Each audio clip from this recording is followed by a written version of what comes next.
Si Manis Jembatan Ancol menjadi salah satu legenda yang telah banyak dikenal masyarakat.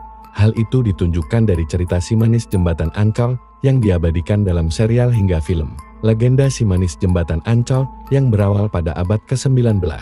Itu berkisah tentang seorang ibu dan anaknya yang bernama Siti Ariyah, nama lain Maryam.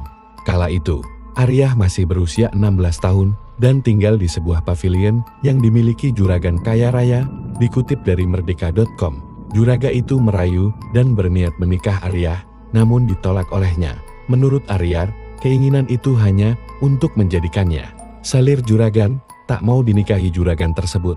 Ariyah pun memilih kabur. Dalam pelariannya, ia bertemu dengan orang kaya di Batavia yang punya villa di kawasan Bintang Mas Ancol bernama Uy Tambahsia. Kecantikan Ariyah membuat Uy bergerak cepat memerintahkan dua orang centengnya, yakni Pion dan Surya, untuk memburu dan menangkap Ariyah. Uy ingin menikahi dan akan menjadikan Ariyah koleksi tambahan perempuan mudanya. Pion dan Surya berusaha keras menangkap Ariyah. Namun, Ariyah berlari dan berusaha melawan keduanya hingga tewas tak kuasa dan kehabisan tenaga takluk di tangan.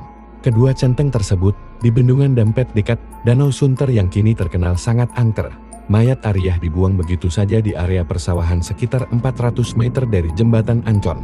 Peristiwa itu terjadi pada tahun 1817, menurut catatan Ridwan Saidi, tokoh Betawi yang meneliti tentang legenda Ariyah. Dari saksi-saksi hidup pada tahun 1955 sampai tahun 1960, kisah Jembatan Ancol menjadi salah satu cerita atau legenda urban bagi masyarakat, khususnya daerah ibu kota Jakarta.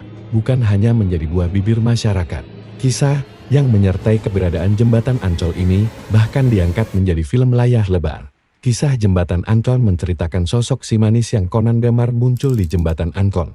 Menurut Sanudin HM, dalam buku Kisah-Kisah Edan seputar Jakarta Tempo dulu tahun 1966, dulu konon orang melihat sosok hantu berwujud perempuan cantik mejang di jembatan ini. Rambutnya yang panjang terurai dengan indahnya. Hantu ini kerap mendekati dan menyapa orang-orang, terutama laki-laki yang sering lewat di kawasan itu. Jembatan Ancol sendiri sudah dibangun sejak zaman Belanda.